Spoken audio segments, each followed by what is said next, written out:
Hello friends, welcome back to Mansi study channel. दोस्तों, आज है 19 मार्च 2024 और 19 मार्च 2024 से रिलेटेड करंट अफेयर्स के जितने भी क्वेश्चन बन सकती हैं, आज की क्लास में सारे क्वेश्चन को कवर करेंगे और हर क्वेश्चन से रिलेटेड इंपॉर्टेंट पॉइंट भी मैं आपको बताऊंगी। तो आप लोग पूरा क्लास बहुत ध्यान से देखिएगा। और दोस्तों, ये क्लास आपकी मॉर्निंग सुबह 7 AM पे डेली लाइव आती है। आप सभी लोग सुबह 7 बजे इस क्लास के लिए तैयार रहा करिए। इससे आपकी तैयारी करंट अफेयर्स में बेहतर होने वाली है और आगे आने वाले सभी एग्जाम में आप करंट अफेयर्स से रिलेटेड जितने भी टाइप के क्वेश्चन एग्जाम हॉल में पूछे जाते हैं, आप उन सभी टाइप के क्वेश्चन का आंसर बहुत इजीली दे पाएंगे। तो चलिए आगे बढ़ते हैं और आज का पहला क्वेश्चन देखते हैं।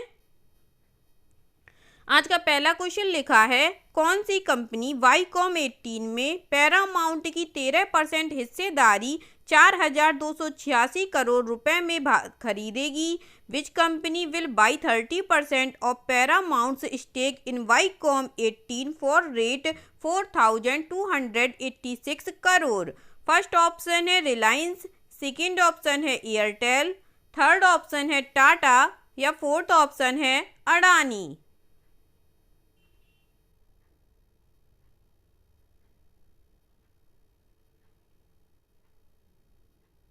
जल्दी से बताइएगा दोस्तों, कौन सी कंपनी वाईकॉम 18 में पैरामाउंट की 13% हिस्सेदारी 4,286 करोड़ रुपए में खरीदेगी?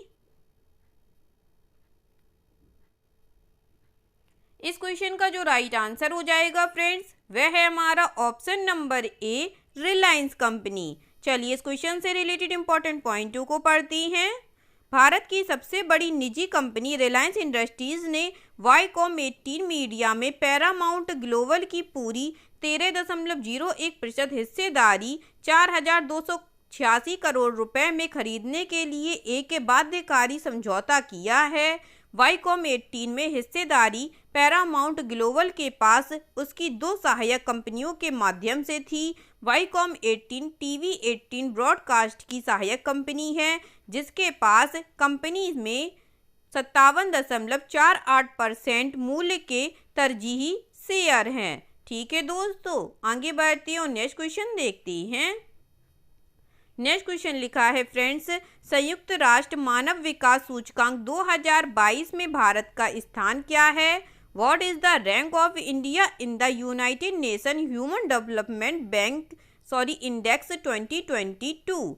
फर्स्ट ऑप्शन है 131, सेकेंड ऑप्शन है 142, थर्ड ऑप्शन है 99 या फोर्थ ऑप्शन है 134।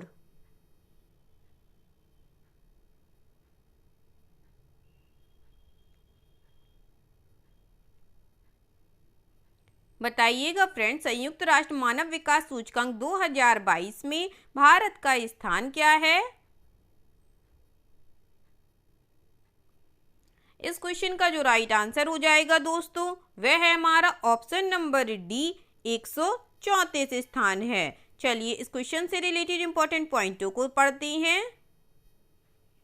संयुक्त राष्ट्र मानव विकास सूचकांक पर भारत की रैंकिंग 2022 में एक स्थान के सुधार के साथ 193 देशों में से 134वें स्थान पर पहुंच गई, जबकि 2021 में 192 में से 135वें स्थान पर थी। इसकी HDI वैल्यू में मामूली वृद्धि के कारण यह 2021 में 0.633 की तुलना में 0.644 हो गई है। भारत, भूटान और बांग्लादेश सभी माध्यम मानव विकास श्रेणी में हैं। स्विट्जरलैंड को पहला स्थान दिया गया है, नेपाल को 146 और पाकिस्तान को 164 और भारत को नीचे स्थान दिया गया है। ठीक है दोस्तों, चलिए आगे बढ़ते हैं और नेक्स्ट क्वेश्चन देखते हैं। नेक्स्ट क्वेश्चन लिखा है फ्रेंड्स, भारत सरकार ने Gujarat international finance tech city में गुणवत्तापूर्ण फिनटेक शिक्षा, अनुसंधान और नवाचार तक पहुंच बढ़ाने के लिए एशियाई विकास बैंक ADB के साथ एक ऋण समझौते पर हस्ताक्षर किए हैं। The government of India has signed a loan agreement with Asian development bank to enhance access to quality fintech education, research and innovation at the Gujarat international finance tech city, या इसको शॉर्टकट में गिफ्ट सिटी भी बोलते हैं। First option है 13 million dollar, second option है 23 million dollar, third option है 33 million dollar या फोर्थ ऑप्शन है 43 मिलियन डॉलर।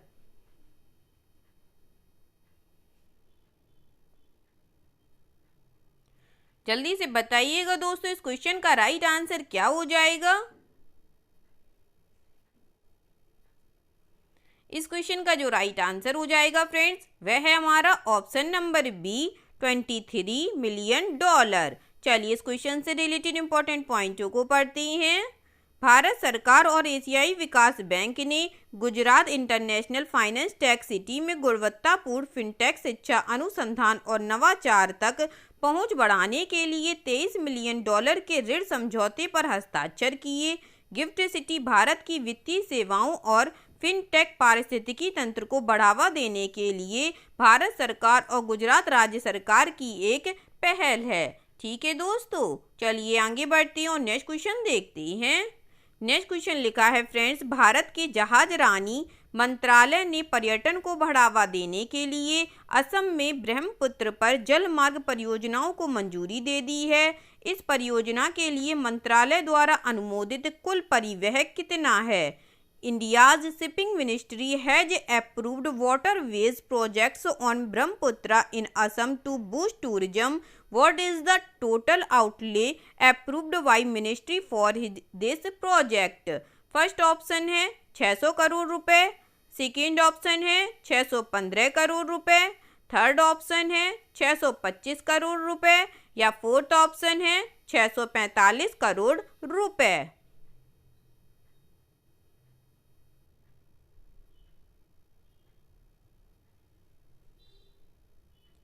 जल्दी से बताइएगा दोस्तों इस क्वेश्चन का राइट आंसर।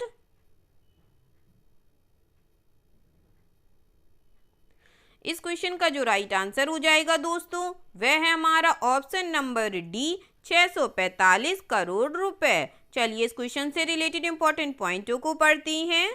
भारत के जहाज रानी मंत्रालय ने असम में ब्रह्मपुत्र पर 645 करोड़ रुपए की जलमार्ग परियोजनाओं को मंजूरी दे दी है। नदी पर्यटन को बढ़ावा देने के उद्देश्य से परियोजनाओं को केंद्र की वित्तीय सहायता से लागू किया जाएगा। परियोजनाओं में धुबरी और माजुली में रणनीतिक स्थानों पर स्लिपवे का निर्माण, उत्तरी लखीमपुरी के घाघोर और असम के बारपेटा जिले के बहारी में नए यात्री टर्मिनल शामिल होंगे। गोलपारा, गुईजान, कुरुआ, थुबरी, दिसांगमुख और मटमोरा में अतिरिक्त यात्री टर्मिनल होंगे। ठीक है दोस्तों, चलिए आगे बढ़ते हैं और नेक्स्ट क्वेश्चन देखते हैं। नेक्स्ट क्वेश्चन लिखा है फ्रेंड्स, मार्च 2024 में किस कंपनी ने खावड़ा में गुजरात राज्य विद्युत निगम GSECL के 1125 मेगावाट RE पार्क में स्थापित होने वाली 200 मेगावाट क्षमता की सौर ऊर्जा परियोजना हासिल की है? In March 2024, which company has backed a 200 megawatt capacity solar power project to be set up at the Gujarat State Electricity Corporation 1125 megawatt RE park in Khavda? First option है रिन्यू पावर, सेकेंड ऑप्शन है Adani enterprises, third option है JSW energy या fourth option है NHPC limited.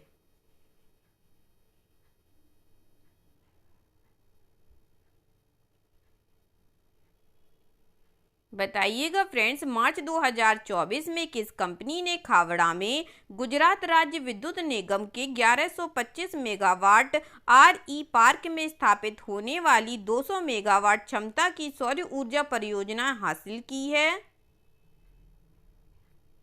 इस question का जो right answer हो जाएगा फ्रेंड्स, वह है हमारा option number D NHPC limited ने। चलिए इस क्वेश्चन से रिलेटेड इंपॉर्टेंट पॉइंटों को पढ़ते हैं। राज्य संचालित पनबिजली प्रमुख एनएचपीसी को खावड़ा में गुजरात राज्य विद्युत निगम के 1125 मेगावाट आरई पार्क में स्थापित होने वाली 200 मेगावाट क्षमता की सौर ऊर्जा परियोजना मिली है। एनएचपीसी इस परियोजना को लगभग 847 करोड़ रुपए की अस्थायी विकास लागत पर निर्माण, स्वामित्व और संचालन के आधार पर विकसित करेगी। यह परियोजना 2.66 प्रति यूनिट रुपए के टैरिफ पर सुरक्षित की गई थी और 18 महीनों की अवधि में पूरी हो जाएगी। ठीक है दोस्तों, चलिए आगे बढ़ती हूँ, नेक्स्ट क्वेश्चन देखते हैं। नेक्स्ट क्वेश्चन लिखा है फ्रेंड्स, फार्मूला 1 सऊदी अरब ग्रांड प्रिक्स 2024 किसने जीता है? Who has won the formula 1 Saudi Arabian grand prix 2024? First option है सेबेस्टियन वेटली ने, सेकेंड ऑप्शन है लुइस हैमिल्टन ने, थर्ड ऑप्शन है मैक्स वेस्टेपेन ने या फोर्थ ऑप्शन है चार्ल्स लेक्लर ने।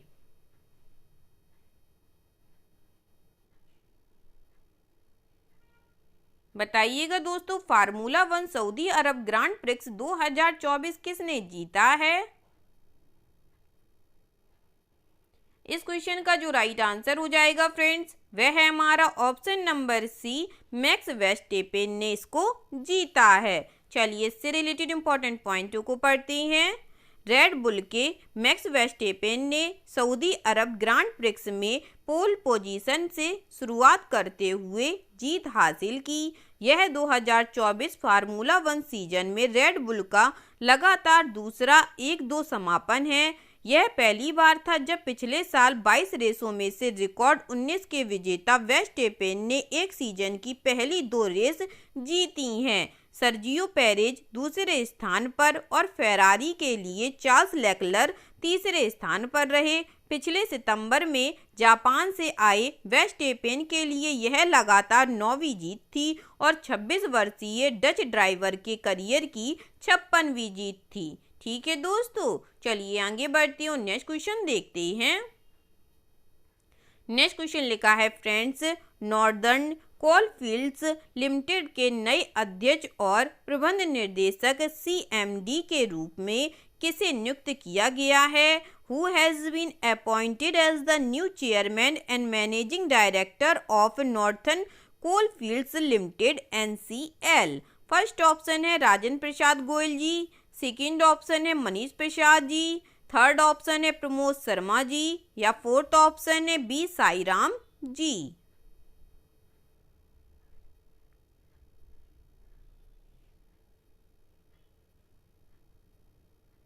जल्दी से बताइएगा दोस्तों, इस क्वेश्चन का राइट आंसर क्या हो जाएगा?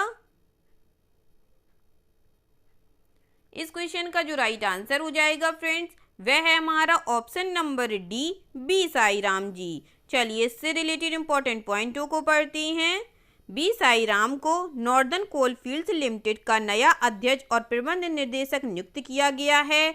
NCL कोल इंडिया लिमिटेड की सिंगरौली स्थित प्रमुख सहायक कंपनी है। इस पद पर साईराम ने कार्यभार ग्रहण कर लिया है। साईराम के पास कोयला क्षेत्र में 33 वर्षों की समर्पित सेवा के दौरान ज्ञान और अनुभव का विशाल भंडार है। NIT रायपुर के एक प्रतिष्ठित स्नातक खनन इंजीनियर साईराम ने कोयला उद्योग के भीतर खदान संचालन, योजना रसद और नियामक मामलों सहित विभिन्न क्षेत्रों का अनुभव किया है। ठीक है दोस्तों, चलिए आगे बढ़ते हैं, नेक्स्ट क्वेश्चन देखते हैं। नेक्स्ट क्वेश्चन लिखा है फ्रेंड्स, मोहम्मद मुस्तफ़ा को किस देश का नया प्रधानमंत्री चुना गया है? Mohammad Mustafa has been elected new prime minister of which country? First option है मंगोलिया, सेकेंड ऑप्शन है घाना, थर्ड ऑप्शन है सूडान या फोर्थ ऑप्शन है फिलिस्तीन।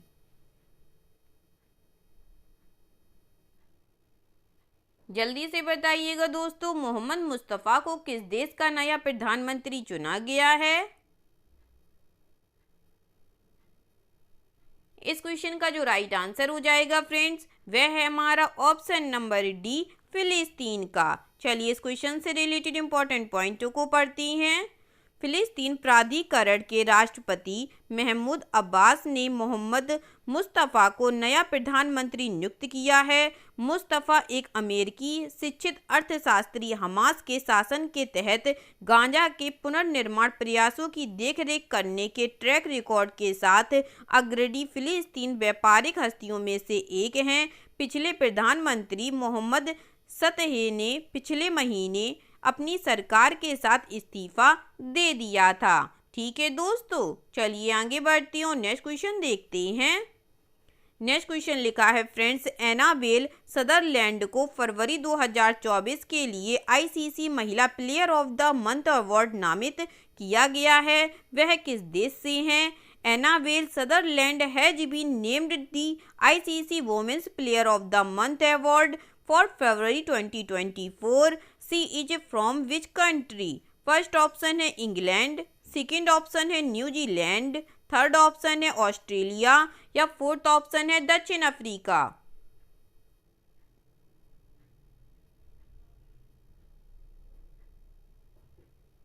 बताइएगा फ्रेंड्स, एनाबेल सदरलैंड को फरवरी 2024 के लिए आईसीसी महिला player of the month award नामित किया गया है। वह किस देश से हैं? इस क्वेश्चन का जो राइट आंसर हो जाएगा फ्रेंड्स, वह है हमारा ऑप्शन नंबर सी, ऑस्ट्रेलिया की। चलिए इस क्वेश्चन से रिलेटेड इंपॉर्टेंट पॉइंटों को पढ़ते हैं। अंतर्राष्ट्रीय क्रिकेट परिषद ने फरवरी 2024 के लिए आईसीसी पुरुष और महिला प्लेयर ऑफ द मंथ पुरस्कार विजेताओं की घोषणा कर दी है। यशस्वी जायसवाल ने शानदार बल्लेबाजी प्रदर्शन के बाद आईसीसी पुरुष खिलाड़ी ऑफ द मंथ का पुरस्कार जीता है, क्योंकि भारत ने फरवरी में आईसीसी विश्व टेस्ट चैंपियनशिप में इंग्लैंड पर श्रृंखला जीत हासिल करने के लिए संघर्ष किया था। ठीक है दोस्तों, चलिए आगे बढ़ते हैं और आज का लास्ट क्वेश्चन देखते हैं। आज का लास्ट क्वेश्चन लिखा है फ्रेंड्स, रणजी ट्रॉफी 2024 किस टीम ने जीती है? Which team has won the Ranji trophy 2024? First option है गुजरात ने, सेकेंड ऑप्शन है मुंबई ने, थर्ड ऑप्शन है असम ने या फोर्थ ऑप्शन है वडोदरा ने। बताइएगा दोस्तों, रणजी ट्रॉफी 2024 किस टीम ने जीती है? इस क्वेश्चन का जो राइट आंसर हो जाएगा फ्रेंड्स, वह है हमारा ऑप्शन नंबर बी, मुंबई ने। चलिए इस क्वेश्चन से रिलेटेड इंपॉर्टेंट पॉइंटों को पढ़ते हैं। मुंबई के वानखेड़े स्टेडियम में विदर्भ को 164 रनों से हराकर मुंबई ने रणजी ट्रॉफी 2024 जीत ली है। यह मुंबई के लिए उनका 42वां खिताब भी है, जिससे पता चलता है कि उन्हें भारतीय घरेलू क्रिकेट में एक ताकतवर ताकत क्यों माना जाता है। आखिरी बार 2015-16 संस्करण में खिताब जीतने के बाद मुंबई ने चैंपियनशिप जीतने का अपना 8 साल लंबा इंतजार भी खत्म कर दिया है। ठीक है दोस्तों, आई होप आज के सभी क्वेश्चन आप लोगों को बहुत अच्छे लगे होंगे फ्रेंड्स, और सभी क्वेश्चन से रिलेटेड इंपॉर्टेंट पॉइंट के नोट्स भी आप लोगों को बहुत अच्छे से समझ में आए होंगे। अगर क्लास अच्छी लगी हो दोस्तों और सारे फैक्टों को आप लोगों ने अच्छे से समझा हो तो प्लीज़ इस क्लास को लाइक कीजिएगा, शेयर कीजिएगा और आपके अपने चैनल मानसी स्टडी चैनल को सब्सक्राइब कीजिएगा। थैंक यू सो मच दोस्तों।